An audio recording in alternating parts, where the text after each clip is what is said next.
วนนักโทรกิจและมวลชนสู่สนส่งเสริมกันมาขึ้นหน่อยเลือหลาย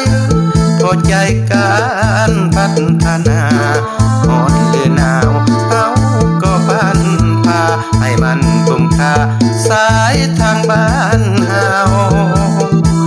เฮียของทุกท่าปลุกระดมสมจิตสมใจกำลังพร้อมทางปัจจัยเพิ่มขยายสายทางต่อเต้าคนเก็บเบตงส่งเสริมให้